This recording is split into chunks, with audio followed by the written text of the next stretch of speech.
Hello everyone! I decided that before doing another big project that I would get at least one more little art video out of the way. And to that end, I decided that with XCom 2 coming out relatively soon, which is going to be this Friday for me, I decided that snake women had not been getting the amount of traction that they should be getting. So, to that end, I decided, since I've already had quite a bit of practice on it already, as you probably are seeing here, if future me is taking care of business, I decided that, hey, why not? I'll make an art gripe out of it, and I'll teach you guys a couple of things along the way. Now, before we really get started, I want to point out, with this video, I'm going to take it sort of differently from before, but not really. There's a few things I want to cover. This one is not just going to be about, sexy snake women. It's going to be about things a bit more creepy than that. In addition, an amendum to creepiness. That's what it's going to be. So to that end, I decided that I wanted to explain exactly how to sexualize snakes, how to sexualize inanimate objects, and so on. It's an important skill to know, regardless of whether you use it or not. It's like nuclear proliferation. It's important to have one, just so that the other guy won't use it. Or, you can too, it just depends. It just depends on how immoral or amoral you happen to be that day. Now,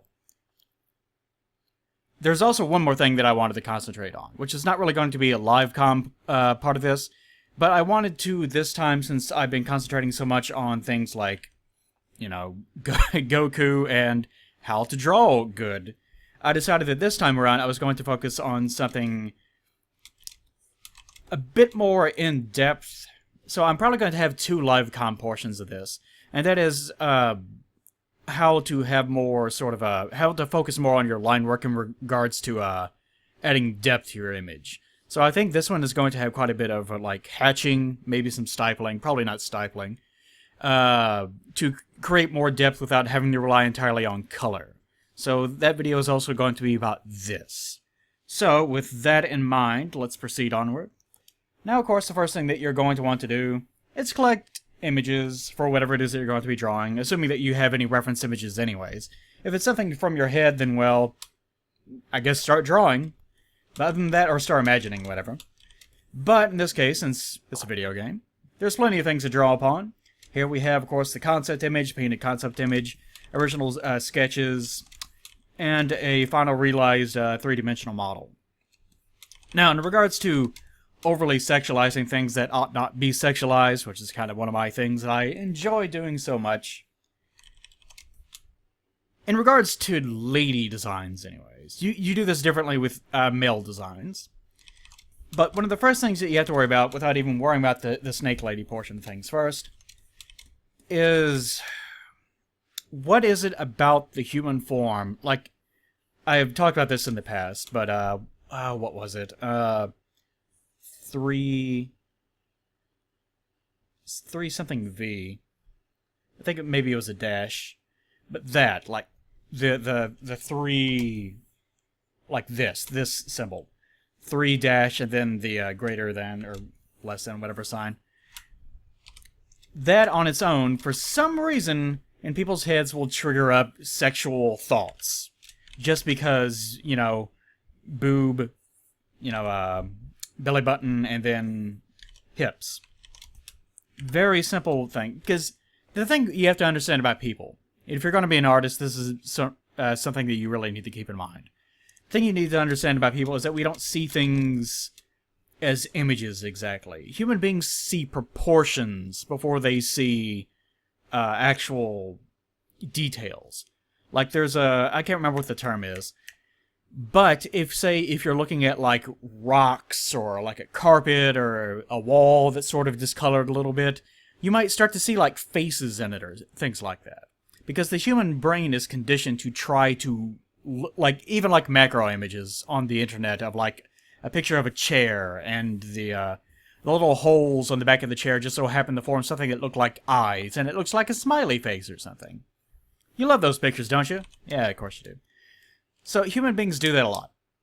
Our brains are wired to try to make sense out of things, regardless of whether or not they are literal or not.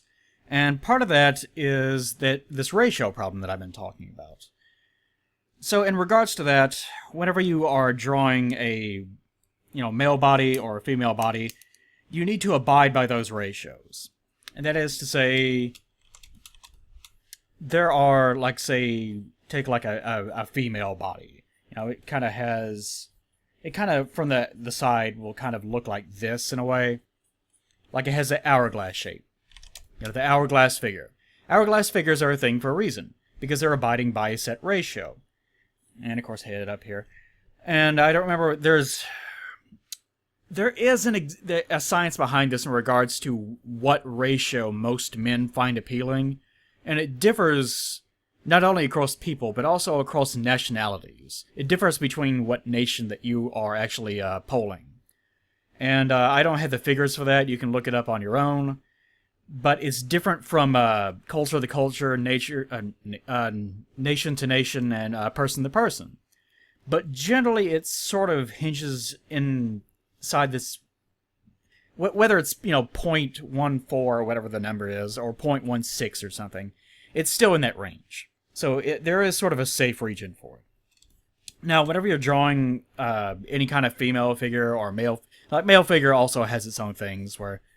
Women prefer a very specific sort of ratio so that you get you don't want a stick. You don't want a guy with a ratio like this, where the side of their body is just a flat board. But on the other hand, you don't want one where the waist kind of comes out too far like that either. You want it to where the musculature of the upper chest is actually forming sort of a smooth angle down to the hips, but it also furls back out. So it's not an hourglass figure, but it has that subtlety about it that makes it appealing. And in regards to men specifically, usually this is not always true, but you don't want it to be overly exaggerated. Like, this is another part of designing any sort of man-woman body, making it overtly sexual in some way or appealing, is that if you become too muscular, like, it's very common, especially in Western stuff, for the hero to be this extremely muscular guy because of the male need to project themselves, not just male, but just people in general, but a male need to project yourself onto that character to feel empowered because, vicarious entertainment, right? So, but this sort of overly muscular look is really not actually that appealing to most people on a sexual level, usually. You don't want to get too muscular because then you get into an uncanny valley look, where even though it is a natural look, obviously, it's still something that we're really not wired for. Our brains are not wired for it. We look at it and we realize this does not look right. Something about it is off. So, to that end, too, you want to kind of stick to the correct ratio. You don't want to stray too far from it. But you want to exaggerate those curves just right. And this is where the trick comes in. So that you actually provoke that natural mechanic in each of our brains to look at this and go, oh, that looks good. Like there's a picture of... There's all sorts of examples of this. But there's various pictures of like inanimate objects that for some reason or another end up being sexual for some bizarre reason. Like this picture of a gourd, for example. Like this thing. I've linked this before. But, it has sort of this weird ratio about it, where it almost kind of provokes this... Of course, the eyes help, obviously. But it kind of provokes this same desire to recognize that proportion of the female body in its form, even though it's not there at all. It's just a picture of a gourd. So it's a weird thing like that. We see it everywhere. We create it in our own minds. Sort of the same lesson that I keep telling you guys about writing, about how you need to provoke thoughts in people rather than give them to the reader or whatever. It's the same thing with art. Whenever you are trying to create something in art, it's of course it's a visual thing, so you do have to show it. But you want to try to get people to look at things on their own terms, I guess is the best way of saying it. That may not make much sense, but don't worry too much about it. But in regards to drawing like the female form, specifically I'll be concentrating on since we're drawing snake ladies today. Let's say that you have like a figure like this. really hastily drawn figure. Let's say you have a figure like this. You know, stereotypical hourglass figure. Exaggerated. Like, no a human female is probably going to have a figure just like this, of course. If you do, congratulations. Congratulations. I wish I had that figure in my closet. But if you have something like this, then that's just kind of bordering on being okay, right? Like, that's fine.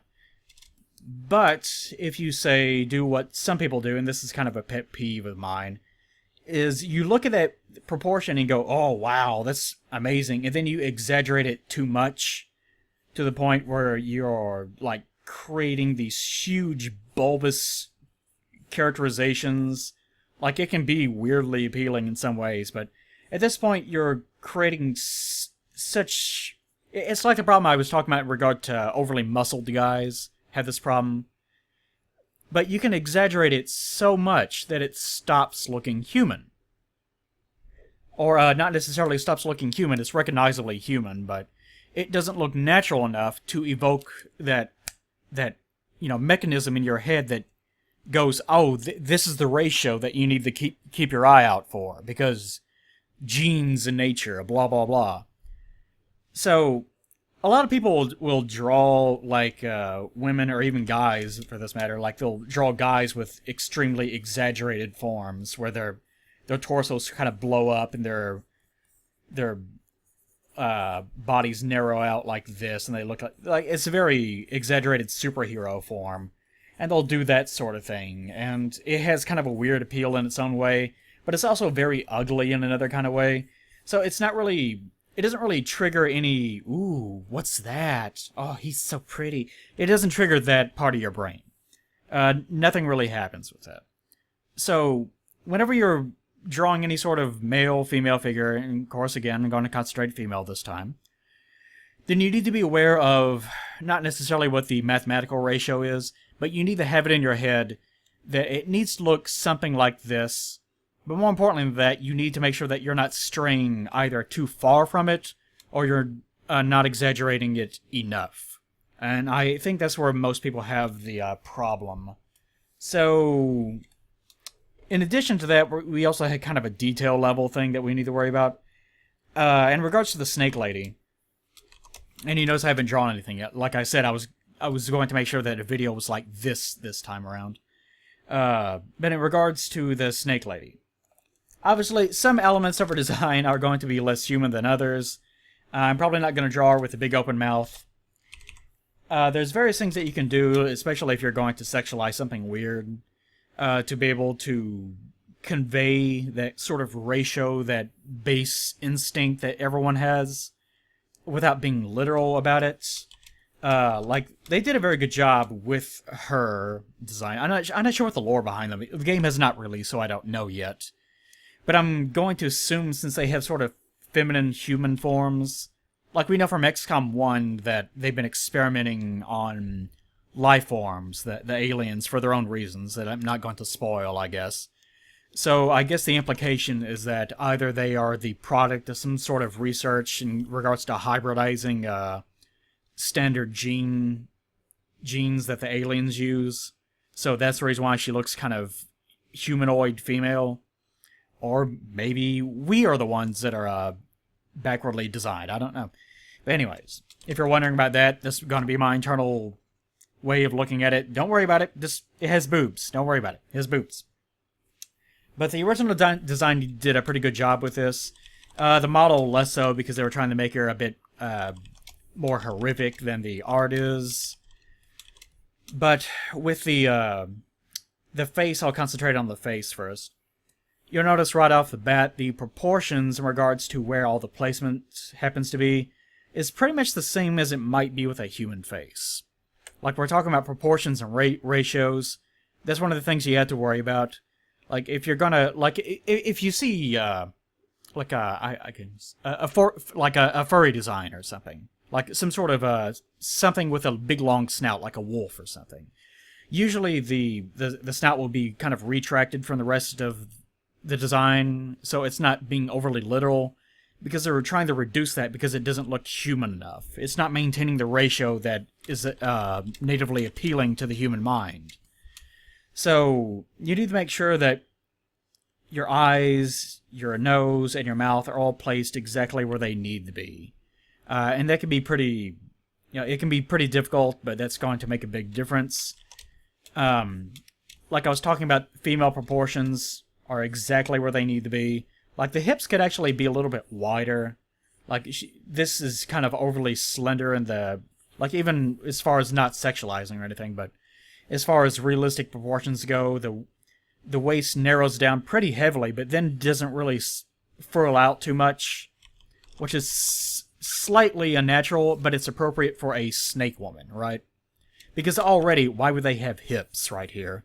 Unless they're using human gene profile in some ways. But in the concept image down here, you can see that the hips are actually widened out.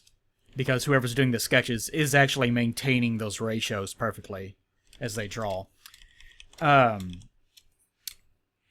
So those are the things that we need to worry about. You'll notice also that the area between, say, how long the abdomen is, or how much space there is between the shoulders and the chest, and where exactly the muscles narrow to where it would be like a groin or something on an actual human being, are all exactly where they need to be in regards to triggering those ratios.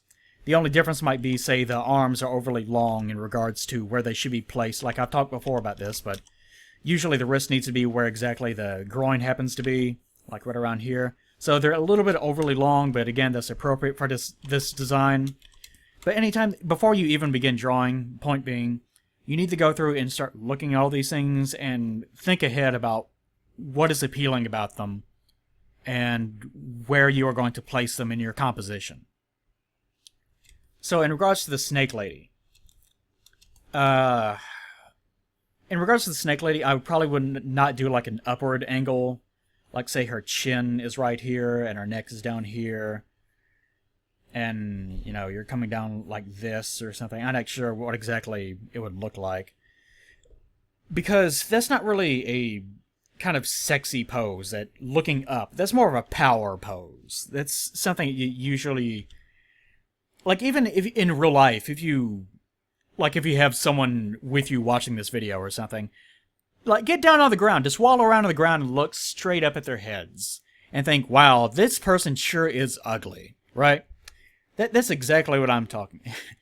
That sort of upward-looking pose is not something that you normally really see in real life, so it's sort of unnatural, but it is something you kind of see if you're looking up to someone. It's something that we associate with, like, parentage, or people that are bigger than us, people that are intimidating.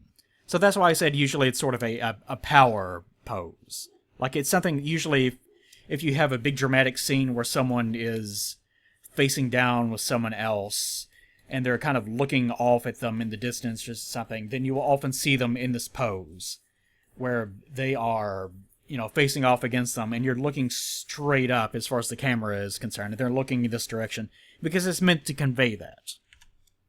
But with her, I don't think I want to do that. I would rather focus on the face, and to that end, I think it would be a good idea to angle her down. Like, say, if she kind of forms this kind of bird sort of shape in regards to how her eyes kind of angle into the nose. One of the things that, I guess women specifically, I guess guys do this too, but it's more associated with women usually because women tend to be shorter than men. So this pose is more feminine, is looking up, like looking up through your own sort of eyelids towards someone, what we might call bedroom eyes, because the head becomes angled down, and you're looking up towards whoever is looking at you. This works pretty well for this very angular, kind of triangular design, because again, it kind of has this shape. It's evoking that V shape, and it's very appropriate for a snake design too. So that's one of the things that I'm thinking. It may not end up that way. We may end up with like a side profile or something. I don't know yet. But that's what I'm thinking right now. The kind of head flap things, whatever that's called exactly, might end up being a problem in this regard. you could draw them almost as being hair, because again, we're trying to evoke the things that I was talking about, those natural instincts, like the recognition that the brain has. And using these is, this was pretty wise on their part to include these, because it does make it look more feminine, because even though it's not literal hair, it does sort of constrain the head and gives it the same sort of profile, the way that a female head might widen to make itself look larger, and I guess as a result more sort of endearing, because it changes the overall proportions of the body. Whereas you notice, like, men, for example, will go bald over time.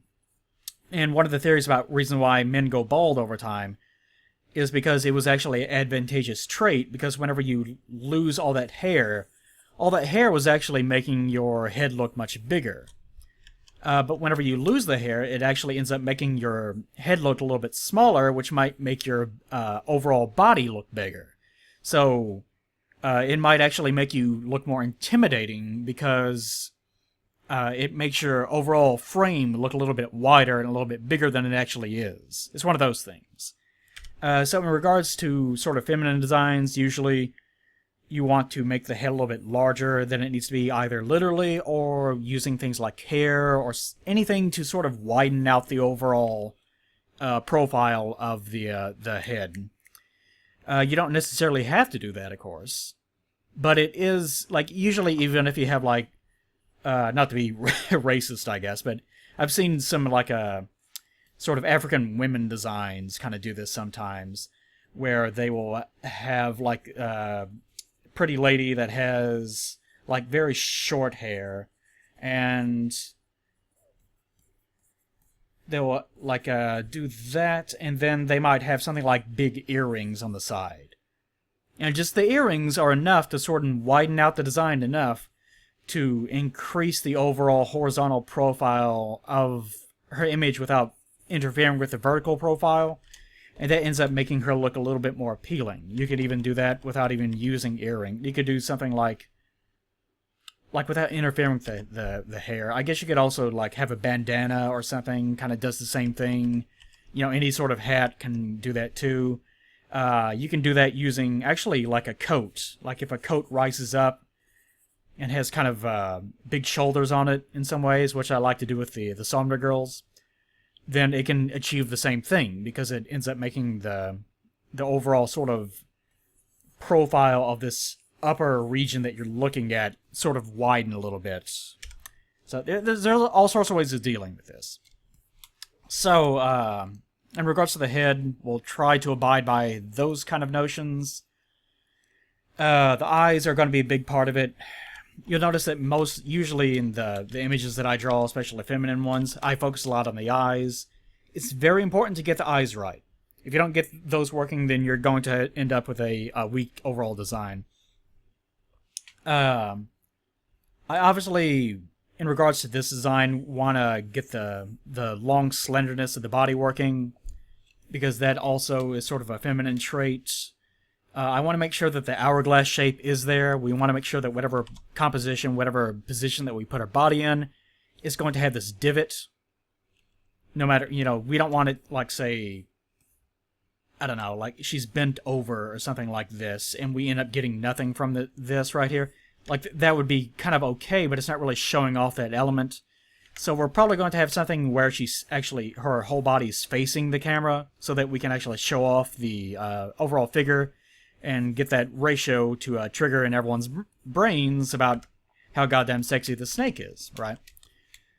And in regards to that, I will probably not... I won't exaggerate the chest too much. I say that now, but I might end up doing it anyways. It is weird, like, there's no bits going on here, which is kind of strange. It's almost like this is actually muscle or something. I don't know what's going on there. Maybe once I'm actually able to see an autopsy, we'll learn more. Yeah. Anyways, I probably won't be doing that, and the reason I probably won't be overly enlarging the chest, that's another common mistake. Like, especially with, like, young artists. They'll, big booty, I like big booty. And they'll just draw these big, like, giant orbs on the chest that have, like, no weight whatsoever. This look ridiculous. But the main reason is that I don't want to overly enlarge the upper body, which might make a little bit too masculine, especially with something that has this wide of a frame anyways. Because the sort of upper portion of the head also needs to make sure that it has these divots right here. And if you... like, the fact that the shoulders are wide is helping that tremendously. So if you focus on the shoulders being wide and also focus on the chest being wide, and then funnel down, it's going to probably give it a really strange amount of proportion. It's just something you need to be mindful for. That's fine too. So I think that's all that we really need to nail down in regards to that. You just need to be just basic level. You need to be mindful of what the proportions are of the original image too. Like the upper arms seem to be pretty much human as far as proportions go. The forearms are the part that are actually overly long. Because you notice that the bicep ends in the same place where the rib cage ends, which is exactly where it should end, which is very smart on the part of the artist. And it's the forearm itself is actually what's elongating the rest of the limb. There is sort of the way that the deltoid sort of runs down into the full length of the arm from the shoulder and forms one sort of even flow between the shoulder down to the arms. It does have a divot here. But more importantly, the muscle here is kind of going out into the chest, where the pectorals happen to be. So the adjoining component where the pectoral is sort of lining up with the musculature region of the deltoid is a little bit further down. Something to be aware of, I guess. But other than that, not too much to have to worry about, other than just remembering... like, you can get away... like, you'll notice here that the kind of snake torso sort of narrows down here and then widens back down at the base. That could be something that the artist was doing just to cheat a little bit, or it could be just because the muscles naturally kind of layer out whenever they're placed on a flat surface. I don't really know, but that's something I'm not going to worry too much about. So if you do see that it's sort of narrowing out like this and then widens out at the base, I'm not going to assume that means that the snake's body is actually doing that, like it does this, and then comes back down into a tail here. I'm not going to assume that. So I'm just going to act like it's a wide snake tail that narrows on its own. So not going to worry too much about that. But I think that's about it in regards to proportions and ratios to be concerned about. So now, all that said, let's actually get started on a pose. I kind of like the idea, for fun, having her wrapping someone up or something like that. So, I've already kind of thought about this in regards to how I want the pose to go down. But this can take quite a while. Like, if you're sketching down all these poses and you find, well, this isn't working either, don't worry too much about it. It does take a while. It does take quite a while. I'm working on a very large canvas at the moment. Try not to occupy too much of your canvas or you'll run out of room. Try to ensure that you're working as a thumbnail first. So let's get started. I'm just going to... you'll notice here, like, I'm drawing this little cube first. What I'm actually doing is I'm drawing the upper region of the chest. And I'm kind of... this is where the rib cage is. That's how I'm viewing it. And then after that, I'm just trying to ensure that since this is the part where I'm focusing on. Like, I'm focusing on the hourglass figure in this design, right? Because I'm trying to exaggerate how feminine it happens to be. I think that I want to have this sort of rocked hip to one side pose. That way I can show off. And you notice here I'm kind of digging this line back in. Because if it's too wide, then you lose that proportion, right? Like, I can make this hip incredibly wide, but we've talked about that. Like, you can't do that. You need to show some level of restraint and caution, or else you are not going to get the ratio down just the way that it needs to be. You need a light touch in regards to creating these proportions. That's probably the best advice I can give in regards to that. You need to make sure that you're very cautious about how you are actually creating the overall proportions of the design. Else, you will end up with something really fucked up. And not in the sexy way, either. Just the bad kind of fucked up. The bad kind of fucked up. So, you notice here, I've already kind of got the snaky look down. I've got the bare... Like, whenever you're drawing any sort of pose, any kind of composition, you want to make sure that you get down your essentials first. The things that are absolutely essential to whatever it is that you're trying to convey. In this case, I'm trying to be a weird creep and sexualize these snakes unnecessarily. So to that end, I wanted to make sure that I got the kind of sexualized proportions of it down correctly. And in this case, the divot is there that we were talking about. The proportions of the waist are very humanoid. The overall shape of the tail, narrowing the hips into the tail, is exactly where it needs to be. Because this could easily be a human figure like this or something.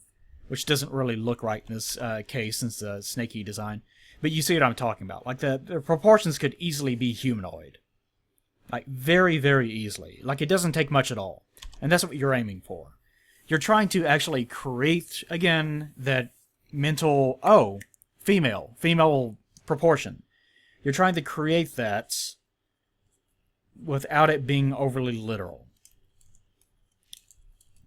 And we'll put a little belly button here. Erase a little bit. And this dividing point right here, like this is where the center of the chest happens to be.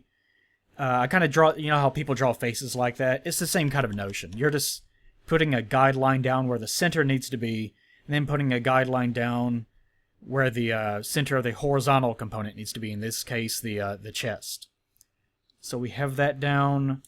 You need to be very careful about placement here, because it's easy to get it wrong. But this is just a thumbnail, so it's not going to matter too much. You need to keep exaggerating things a little bit more. Cheat where you need to. Don't be overly concerned about realism, but be concerned just enough that it does convey what it is that you're trying to convey. And once we blow this up a little bit, then we'll convey it a little bit better. So it's like that. And they have it too with her. Like even with this guy, you can see it has its center line coming down. And that helps to convey the musculature of, like this is not, like, these are not legs joining together here. These are just muscles. Kind of fucked up muscles. So that center line is very helpful in that regard to kind of break that up so it doesn't look so unnatural. So we have that, and now that we have that... like, I could collapse an arm down here, but that would actually interfere a little bit unless I really darkened up this arm into the background or something. That would interfere a lot with this little divot. So I might consider, like, putting the arm out here and having her hands rest on her hips or something. That way we still have this negative space. That way we're conveying this divot in the hourglass figure more appropriately. And I think that I wanted to have like a guy here. Like he's held up, he's being pressed up against her body or something like that. Because she's snaking around him. And we'll do it sort of like that. And I don't want to draw too much of his actual body, so we'll kind of wrap him up further. I'm going to exaggerate how long her tail is because I want to. Because I can get away with it. And I don't care. Because I have an erection. No, I don't really have an erection. I could, though. You don't know. You don't know. So we'll do it sort of like that. And this is a good place to put that. So with that, I think I'll have her arms sort of wrapped around. Again, I like powerful women. Not powerful women in the sense of, I'm woman, hear me roar. Like that shit, I despise that. But if it's like an actual strong person that happens to be a woman, that's appealing. I like that already. So we have ourselves a little thumbnail here. And again, before I even start drawing the head, you'll notice I do the eyes first. Like the line that we were talking about before. I'm going to focus on that. Even though like this is a very tiny little drawing, I'll focus on that first. Get an idea of where exactly the head needs to be. I don't want the face to be overly long or snaky. even though it's a snake, because again, our focus, giving people boners. And it seems like that's a little bit too low. I'll raise it up a little bit. You don't want it raised up too much, or else it becomes too inhuman. And even here, actually, that arm is a little bit too... Need to get this right. But that arm is a little bit too low. It looked a little bit too unnatural. And as I keep saying in each one of these videos, never be afraid to just delete the whole thing, if you want to. In this case, I really don't need to. But never be afraid of that. Never commit to yourself. Like, this is just a blank canvas. You're not committed to anything at this point. Especially at this stage. There's absolutely no reason whatsoever to worry about, like, oh, I can't get rid of that. I spent so much time on it. It doesn't matter. It's not a finished image. You're not working on commission. You don't have a timetable here. Just take your time and draw what you want to draw. And if you find that it's not something that you want to keep, then don't keep it. Don't worry about it. So there we go. We kind of have a very basic idea of where everything is going to be. I'll probably shorten up her overall length a little bit so that I reduce the amount of length a little, because that is a little too long. It'd be something a bit like that. So now that we have our first little primary thumbnail image, that'd be kind of good enough. You can do like, right here I have her whole body. But we could, and this is where composition is going to come into play. We could, yes, we could make it way bigger and like this, but I want to show off the whole thing if possible. So, we have that, but you notice, like, if this is going to be a wallpaper image, which is what I'm going to do, like ignoring this, it's going to be 1920 by 1080, and it is fine to have a bunch of negative space over the side because that's where people's desktop icons are supposed to be, unless you're one of these assholes that keeps shit tons of icons all over the place because you can't clean your fucking computer. Is there no certain someone that does that? If you're like that, then, there's ways of fixing this composition. So in this case, I'm going to retain my primary one, and I'm going to use that as a basis. We're not going to just trace over it. Like, if you have things that you need to fix, fix them. So in this case, and I'm only going to probably do this primary, then we'll skip ahead, because I want to take too much time on LiveCom at this stage, because I need to do another LiveCom in regards to the actual inking process. So in this case, what we might be able to do is have it be a more aggressive stance, in the sense that we might be able to give it more perspective and give it a little bit more of that power pose that I was talking about. And you notice I'm not tracing directly over it, but I am working enough over it that this is just how I like to work, that I'm able to keep it in mind while I'm drawing over it.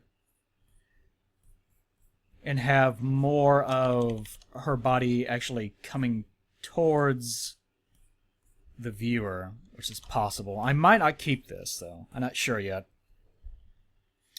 So we'll end up with something a bit more like this, with the guy kind of looking up, and the snake lady looking kind of down like this.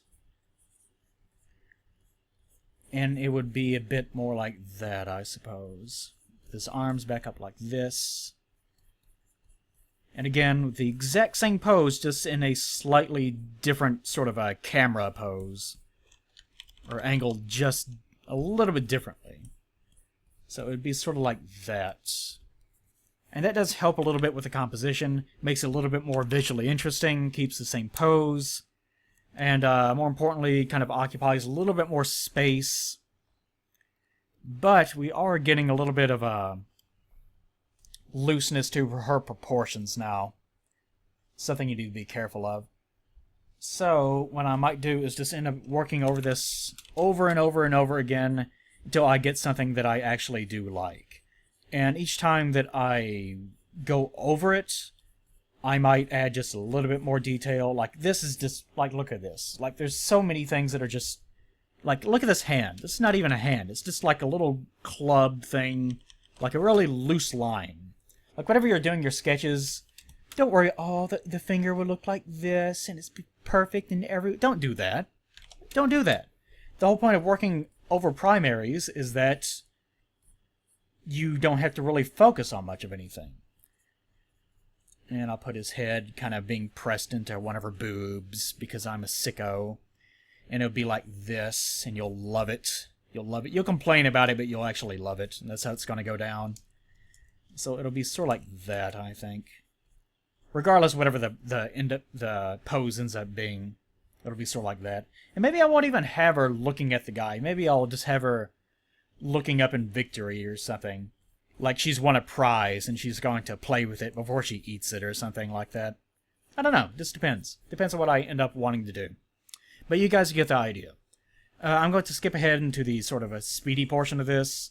I'll do a little bit of post-com, and then we'll jump into the line portion where I'll start talking about how I want to shade this image.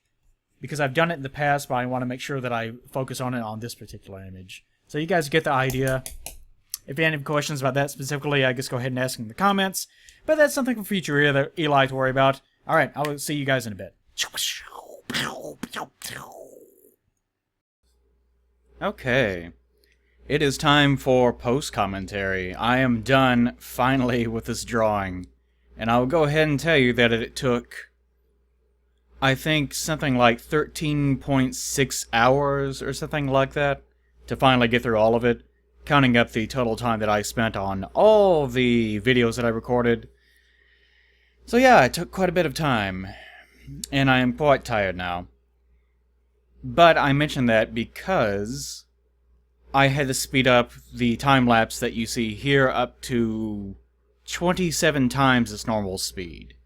And that's as low as I could get it while still being comfortable about the amount of time that it was actually taking up. But right now, as you can see here, all I'm doing is going through and trying to come up with a natural-looking way to position her hands. One of the things that I kind of forgot about while I was doing the live commentary was that her forearms are very, very long. So it wouldn't make any sense for her to have her hand on her hips, as you could probably see there a few times over. Because then she would have to... Like, you could hold your arm at a normal position, like a normal human arm.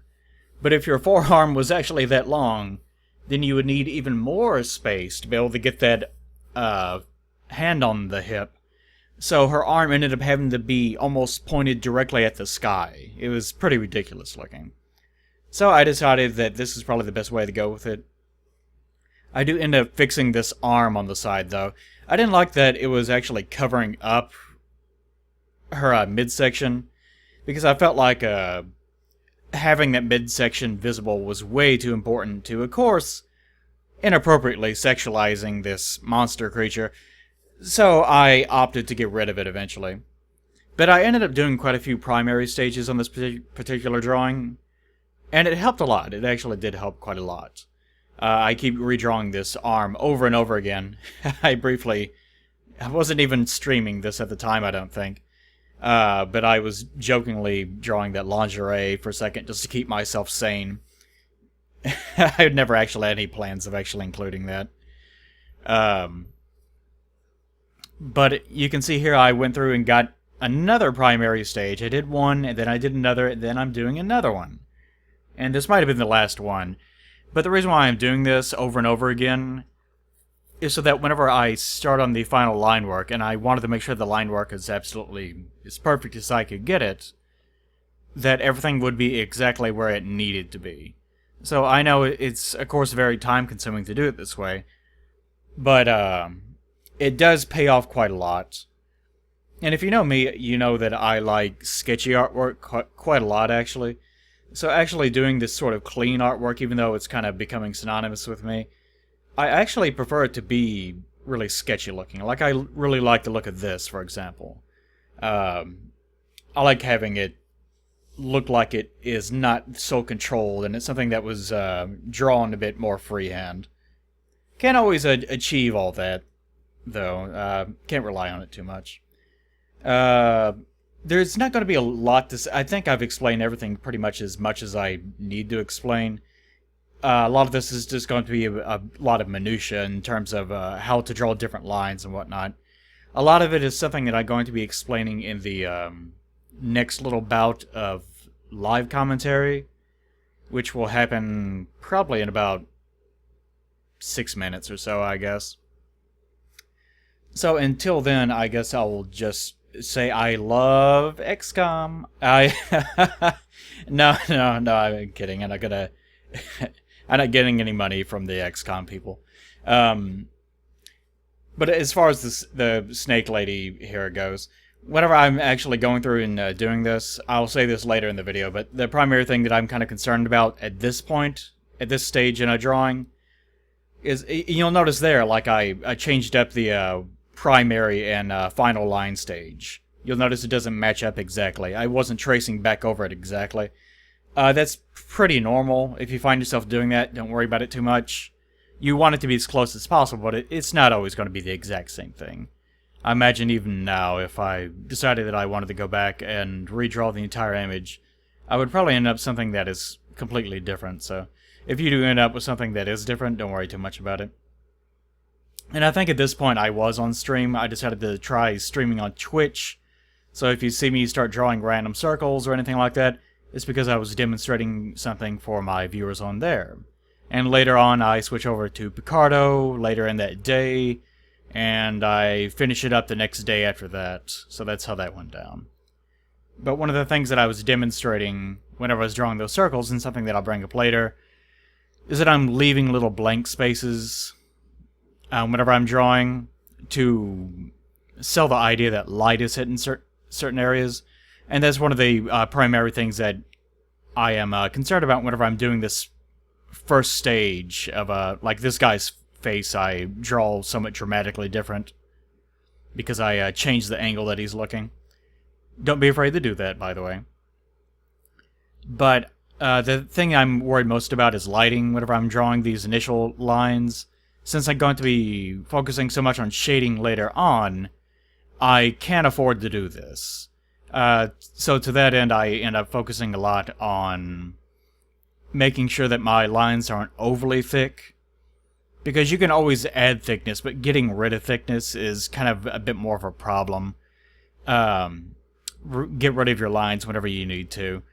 Having that layer right under it, I've gotten so used to it that you'll often see me working with reference images that are sitting directly under the drawing, and you would think, how can he possibly see anything? And sometimes it actually does kind of occur to me, oh, I should turn this off.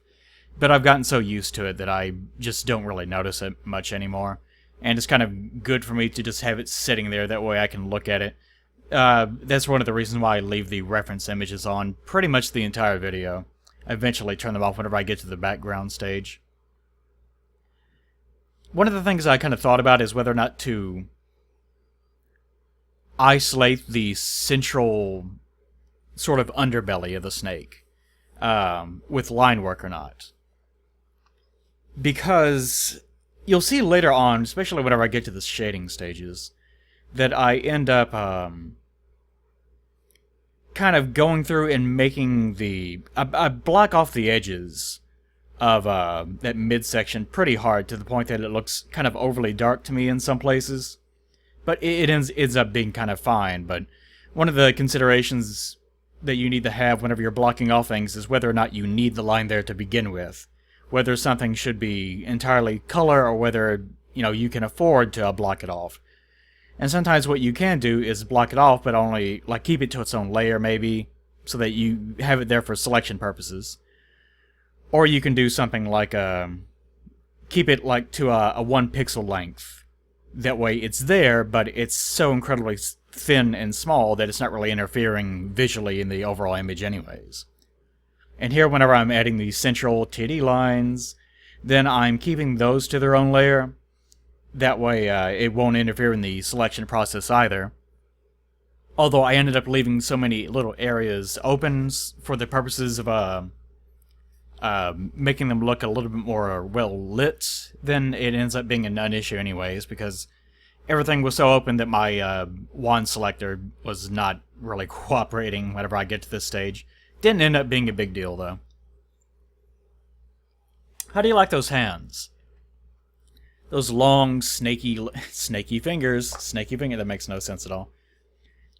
I briefly mentioned this. Whenever I was going through and doing these little tail lines here, it should go without saying that was very problematic, and it was very time-consuming.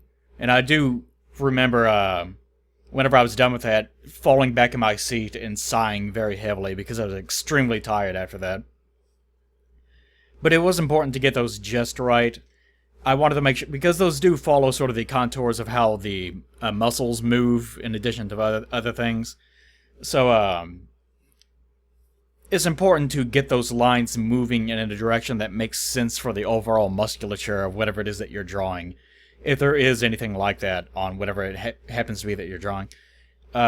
Make sure that your lines actually follow the contours of whatever's body that you're doing.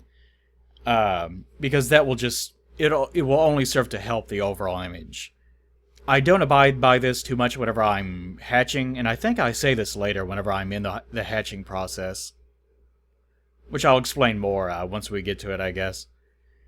But I don't end up following the sort of motions of whatever it is that I'm drawing as an object, because you have to end up cross-hatching those areas anyways. So trying to have it do both is kind of weird. But anyways, live comment time. Okay, guys. This time, I'm not going to have too much of an in-depth little section here, but we've gotten up to this point, and just to explain, I've already explained this, I'm sure, in the post-com, but I've marked off the areas that I want to be kind of shaded. I'm planning ahead. As I did this, the reason why I did this is because I wasn't exactly sure how I wanted to handle this. I decided in the process of this it would be way too much to go whole hog and add a lot of black area and make it extra dramatic looking. So I decided to instead, on my shading pass that I'm going to do, to just focus just a little bit on kind of fleshing out the overall depth of the image using line and total black. And I'll show a little bit of that now. But the reason why I'm doing that is because if you add too much emphasis on hard shading like this, like if all this was black, for example, like if it's like this, instead of, you know, just kind of being like this or something like that, then that would make it very dramatic looking, but it would kind of de-emphasize the sort of like softness of the various angles and stuff that are going on here. And for that reason I decided, well, that would make it, you know, less sexy, and we can't have that. No, can't have that. So I decided, you know what, there's no point in doing that, so I'll just do it kind of the like stroke way. Now, what I'm going to be doing here, and I'll go ahead and turn this off for the sake of it, but what I'm actually going to do here is I'm going to be going through, and you can tell sort of the line thickness that I have on each individual line. Like, for example, I was trying to consider that the light is coming from this direction, which is what that arrow was from before. So since it's coming from that direction, I'm going to need more depth, more kind of black area on like this side, like where the shadows would be drawn. And I will need less on this side. And for that reason I do things like try to soften up the overall depth of the lines on this side. Like whenever I'm drawing the lines, you'll notice sometimes I'll like leave little spaces. And that is because of the way that light works. Like these are supposed to be scales, right? They're supposed to be like the soft underbelly of a snake.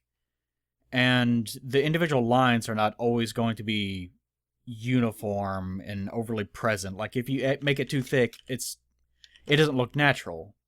The little empty spaces are just supposed to communicate where the meeting point of light and dark is not that strong, so that here, instead of it being absolute dark, it would instead just be sort of a not gray.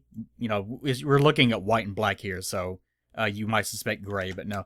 Whenever we add the color, like, there will definitely be something here, but it will be something like if this area was sort of a yellowish brown or something, then it might be a darker brown where this line is missing. And that helps a lot in terms of making your drawing look a little bit more realistic without going whole hog on the realism. So whenever you see me kind of pulling up on lines like that, it's because I'm trying to ensure that it looks a little bit more realistic. You don't absolutely have to do that. Like, one of the things I'll have to do eventually is go back and probably either erase, like, lines on this. Remember, the light's coming from this direction. So I'll probably have to either erase lines like right here and kind of have them bleed out into the image. Or I will have to change their color, maybe. Although I kind of doubt I'm going to do that because there's so many lines. There's going to be even more lines after this. But there's so many already. So, having that be in mind, what I'm going to be doing now is just, again, making that preliminary pass, looking at the shading that I actually want. And I'll be going through and doing things like, let's see, where do I want to, I'll start here. I'll, like this. Like, there's just a little bit of dark that I want to add in, like, right here, because, remember, the light is coming from this direction. This frill, this portion right here, is going to be concealing that light, so it will cast a little bit of a shadow right here. And as a result, you can put down just a little bit of extra thickness on this side, and that'll give it a little bit more of that realistic weight that I was talking about. And you kind of just do this all over the place. Be mindful of where the shadows are going to be. It's kind of difficult in places like this, because there's really nothing here that should be casting that major of a shadow. And I find that whenever I do this, I tend to start not being very aggressive, but then as time goes on, I gain a little bit more confidence in what I'm wanting to do, and I'll just keep getting more and more dramatic to the point where I'm marking off huge swaths of territory as far as what exactly it is that I want marked off. And you notice here I did kind of a solid bit of shading. And something that you will see me do in the future, I'm sure, is it? I'll go with the number 2. Yeah, something like that. Is I'll be doing some hatching. That is to say, drawing individual lines like that, kind of. Give it some cross hatching to give it sort of a slight emphasis on it being gray. Like, I've talked about this in videos in the past, but whenever you hatch areas, that is, you, instead of doing a solid block of color, you would instead hatch it. You draw individual lines. And those individual lines, and this is cross-hatching, of course, and those individual lines, whenever you put them close together, it doesn't make it literally gray, but this is the only way if you're working in absolutes like black, white, and working in binary like I am right here. That's the only way that you're going to communicate gradation from black to a lighter color. So I'm definitely not going to do that all in live commentary. That's going to be another very, very long process. And I'm sure I might not even use hatching. I'm not sure. It just depends on what I end up liking about it. But I'll be following that, trying to add the shadows where I can. And there's no huge rule about this. Like, there's no real trick to it. You just kind of exercise good judgment. Or bad judgment, as it was. And the more that you work on it, the more depth you're going to end up seeing. Just make sure that you remain consistent. Like, don't have shadow, shadow, shadow, and then leave nothing here, and then do another shadow down here, or anything like that. This requires a lot of understanding of the form that you're drawing. You need to know exactly where the shadows are going to be cast. You can't just randomly guess and start making up stuff, or else it'll end up looking a little bit unrealistic. And you notice here that it's actually getting a little bit deeper as I get further away. I'm going to make that assumption about her form. Since this, her little neck thing, her frill is moving down into this kind of recess right here, then naturally the shadows would get deeper. Until we get down here, at which point it kind of becomes absolute, realizes its final form, and becomes incredibly dark. So that's one example, and I'll get rid of my hatching up here, just for the sake of it. That way I don't forget about it accidentally. It's my way of reminding myself. So that's what I'm going to be doing. The only other thing that I'll really show you is stippling. And I don't think I'm going to be using any stippling. I usually only use because with stippling you have to be very, very exact. And you have to make sure that the separation between dots is very exact. I'm trying to find a good place for this. Maybe the face. Yeah, I'll try here, I guess. Let's say we see here, like I wanted to make sure that a shadow was right here. And to that end, you might just want to do like this, and just kind of mark off that whole territory, and fill that in with hatching. And you could do it this way. You could definitely do it this way, and actually usually enjoy doing it this way, to be honest. Or you could use stippling, and all stippling is just adding little dots. I'll probably have to use a larger brush for this to demonstrate it. And even that's a little bit too big. Because I'm working a binary, this is not going to work too well. But basically it's the same exact kind of method as hatching, cross-hatching, or any other form of hatching, except you're just using tiny little dots. And while this is making her look like she has adorable little freckles, she probably doesn't need freckles. But this kind of ends up, it doesn't really work too well with this binary brush that I'm using. It needs to be much smaller, is the problem, really, for the resolution that I'm working at. But eventually you will end up with, like, it really needs to be kind of that size or so. But you'll kind of end up with this kind of gradiating pattern where if you look at it from enough of a distance, it sort of does end up looking kind of like you're gradiating, like a gray color. And it kind of looks fine. It kind of is a little bit more appropriate for scales. Stapling is something you do whenever you have to worry about something like color, or texture. Like especially if it's something that's a very bumpy pattern, that would be something that you would want to consider. And again, I'm not sure exactly what I'm going to end up doing. I'll probably end up experimenting several times over. But I'll worry about that in the future off screen. Okay. And as I was explaining to Twitch whenever I was streaming this, as I was drawing on Twitch and hoping that I didn't get banned for it. I might do something silly. I might add like an egg in the background or something, like a big egg, like insinuating things are going down that are very inappropriate. Something that will make you uncomfortable to watch this video with other people in the room. This person that you're with is a pervert. Did you know that? Of course you do that. So that's what I'm going to end up doing. So until then, I'm not sure when this is going to come out, but I think I'm going to aim for a Friday release. This might take a while. You're going to see it go by really fast, but this could, in theory, last days. And I don't mean that the process is going to last days, but I have other things to do. But as far as the sit-down process, even doing this is probably going to take quite a number of hours. It'll probably take at least about 3 or 4 hours. And if that sounds daunting, it should be. It's something that I don't really notice because I draw so much.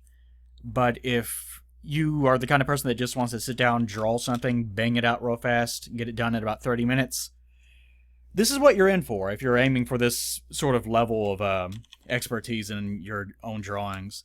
But again, I am shooting for something that's a little bit more complicated, a little bit more fancy with this image. So I'm dedicated to getting this right.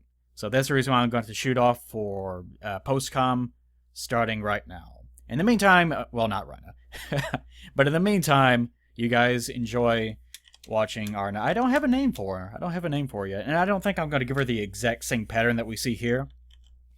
With all my other snake girls, I gave them all unique colors. I might pick up some other kind of unique snake coloration and use that, because I like the idea of them all being unique. Obviously, you can't do that in a video game because of resources, of course. But I can do it, So I just might do that. I just might do that. All right. You guys continue doing whatever it is that you're doing in your pants. I'm not going to ask any questions. Don't tell me about it. And we'll skip ahead to the future. So long for now. Goodbye. Okay. 20 minutes of XCom ahead of me. Just gotta power through it, me. Gotta power through it, me. Alright. As I said in the XCom, I think, at this point, I wasn't sure exactly what kind of method I was going to be using, and I wanted to start conservative, and I usually do start conservatively, and then over time get more aggressive, and I do just that. And with this first little area, I don't necessarily mess it up, but since it's the first area that I started on, by the time that I finally get through with the whole image, I do decide to go back and I fix most of what you saw that I drew just there. Like, I thought that I was going to add a lot of these little bitty divot areas where the meeting points were, like I was demonstrating, and I would add just a little bit of hatching, which is what I'm doing here. But especially whenever I get to her left frill on our right, I kind of realized that is not going to cut it, because with her, there's just so much surface area that it ends up complicating things. And you can see me do it right around here, whenever I decide there needs to be more of a shadow here, but I can't accomplish that without being more aggressive. So what I end up doing, as soon as I get through doing this here, come on me, get it done. There we go. Is I start doing this. And that's because I didn't want to make that absolute black, because like I said, that would end up kind of making the image less soft looking, and thereby kind of not matching the tone that I was aiming for. So, at that point, like, you notice that is not really consistent with the way that I drew the other fill on the other side, and that's the reason why I ended up changing it. I think I've already mentioned the time lapse. This is, again, is running at 27 times normal speed. I just wanted to make sure you guys were realizing that. Of course, not drawing in real time or anything. But this does take quite a lot of time. Just drawing the lines and doing the hatching probably took up by far the majority of this entire image's runtime. And again, I think the total runtime is something like 13.6 hours or something. So you can tell why. You can definitely tell why. This does take quite a lot of time. I do get a lot of compliments on this method of shading that I use and how I draw lines like this. It's almost always appealing to people. Like, people say they hate hatching sometimes, but that's usually physically they hate drawing hatching. But I think most everyone enjoys looking at it. It always looks pretty appealing. It's always nice to look at. And I'm sure that there are some absolutely amazing pieces of artwork that you can see that other people have made that, you know, they spend even more time. Like, I'm just spending a couple days on an image like this. And whenever I get to the color portion of this drawing, like, I think what I'm doing here ended up being way more successful than the color, because especially like the background I add later on is just an afterthought, because this is what I'm actually demonstrating. Just the background was just there to be cute. But this only, even with all the focus on shading and everything, only took about a day or two. But some people work out images using this kind of shading method that will take them months. So, considering that, you can imagine how incredibly complex some people can create images like this. Kind of the downside of that, though, is that this is kind of true of anything, I guess, is that you can overwork an image so much, and it can become so realistic looking as a result, that you may as well have just taken a photograph. Like, even using like a stipling and hatching and things like that, you can work an image so much over time, you know, just months and months of practice and whatnot, that you end up with something that looks almost like a photograph. In which case, why did you even bother? This is kind of the stance I take to it. Here I got to her tail, and I noticed there is so much like this to me, what I just did there as an experiment looked fine, but it didn't really match the rest of the image, so I ended up avoiding it. I decided instead, I mean, the reason why I was doing this is because her tail area here is so massive for an area that I needed to crosshatch, that I ended up having to zoom out and hatch all those images on a much larger scale than I was comfortable doing. It ended up working, it ended up working. But I tried to focus on adding a little bit of kind of randomization with the hatching, the cross-hatching specifically. That way it ended up looking a bit more like musculature rather than just a big open area that I was trying to fix. And it ended up working alright. And as I said earlier on in this video, that I'll get to now, you'll notice that most of my hatching is going from the kind of upper left to the lower right? Because that's part of my stroke method. Everyone has their own kind of stroke method. A lot of people's are very short, in the sense that whenever you draw something or whenever you write something, then you make very tiny strokes. Like they're very kind of just a few centimeters long or something like that. And a lot of people will do that. I tend to have a longer one than most people. Whenever I apply strokes, they tend to be kind of not...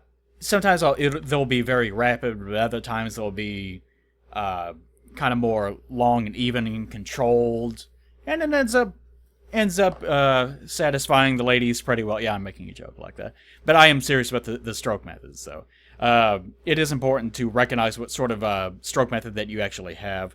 Whenever I'm drawing these, it's pretty obvious. Like, I can get across a great deal of the canvas somewhat easily, but it is quite a bit of a challenge. Another thing that you can actually do, which I did not demonstrate at any point in this video, is, I guess especially in Photoshop, but there's other programs that do this a bit. Like, I'm thinking of one that, Graphic Scale, what Kaz from Prequel Adventures, a comic, uses sometimes. Graphic Scale, I know, does this just because this is the only thing that I can think of off the top of my head. Whenever you fill something with a bucket, then you can also apply, instead of just a color, you can also, I believe, apply a sort of generic texture. And I think some of those are like hatches or dots or things like that. And you can stipple an area or so forth using a method like that. You can have a Photoshop brush that is nothing but like a stippled area or something of that extent, and just make one long stroke down the area that you have selected, and that'll do all the work for you. That's another way of doing it. But to me, that's a little bit too artificial looking, so I, try to avoid doing that. But there you have it. I finally got done with all the basic level shading. And after I got done with that, I sat back, inhaled, and thought, oh god, I'm so tired now. But I kept on trucking because I wanted to get this done before this Friday, because that's when the game actually comes out. And I thought it'd be a good way to time it out. Oh boy. So you can tell what I'm starting on here, obviously, is color zoning. And really, in many ways, the video is kind of over now, because the thing that I wanted to actually demonstrate was the line work and the hatching method. And there's not much more to it other than what I mentioned, because really all it really comes down to, and by the way, of course, I'm zoning there. Like if I'm working on a white canvas and I'm trying to zone out like eyes and teeth, which are going to be white, obviously, then I'll color them like red or orange or something that I can see. And then whenever I can see that I've colored everything in, then I move it all up to white. I'll raise its luminosity. And that's a very easy way around missing anything like that. You can tell here I switch on all the shading afterwards. Really, really changes up the image, doesn't it? If you think it makes it look like a comic book, well, that's especially in older ones. Nowadays, they don't really use hatching and stuff like that quite as much, I don't think. But, especially in, like, 90s comic books, I guess, they were way more common. And kind of at this point, I was looking at various snake colorations in real life, and kind of looking ahead and wondering, well, what do I want her to look like? Because I didn't want her to look just like the one in the reference image. I know Zone will probably be getting on about this. Oh, you know, off-model's death. But no, I like the idea of all the snake ladies having their own unique coloration, which you can't do because of resource limitations once again. So I decided, you know what, I'm just going to do what they can't do because of that limitation. And I'm going to assume that all of them are their own pretty snake ladies, and they have their own unique colorations, they're all unique little snowflakes, and they enjoy going out and finding themselves a man to abuse in various ways. And the man is obviously attracted by these colors, you know, because nature. And other things that you will find in my fanfic, which you'll find in the description below. No, I'm not serious with it. But whenever I was actually coloring all these things, it is very easy, kind of what I'm doing here. Like, I'm obviously using sort of a fiery scheme in the sense of red to yellow. You know, red, orange, yellow. And then that's it. This is very easy. I wouldn't call it lazy, but it's very easy. It's very safe. But later on, once I kind of established this and I saved the file, I decided to get more aggressive with it. And here what I'm doing is, I didn't know if this was going to work or not. I decided to try to add more of a kind of bleeding out of the pattern on her scales, whatever you want to call them, to try to make it look a little bit more natural. It ends up working, I think. But I ended up, I can't remember what exactly it is. It's like purple, and let me look real fast. It ends up being sort of a, yeah, kind of a purplish blue with a central sort of flesh tone. I wanted her central body, her sort of underbelly, to have sort of a flesh tone to it, because I want you guys to feel uncomfortable or excited. I want you to feel something. And I felt like having that be sort of a flesh tone color, almost matching human skin tone, would serve my purposes quite well. And I added a little bit of extra coloration on the face. I didn't want it to be overly dramatic, but and here I was going in the Photoshop briefly just to test and see what exactly I could get away with as far as coloration goes. But I didn't want it to be overly far from either one of them. I wanted her face to also sort of match the skin tone, even though it didn't really match the reference materials. So that's the reason why I added sort of that mid-tone. I wanted it to match sort of the underbelly, but I also wanted it to match the surrounding skin. So in it, her little face mask that I drew there sort of ends up being a combination of those two colors, or I was trying to control it that way. And here we get to the portion where things get very complicated. Because here I've got the shading done with the line work, but I decided to go ahead and add a level of binary shading, which I found this with anytime that I add this sort of line shading like this using the hatching method. The hatching so greatly overpowers the image that if you try to use actual blending between colors, then it ends up looking very, very ugly.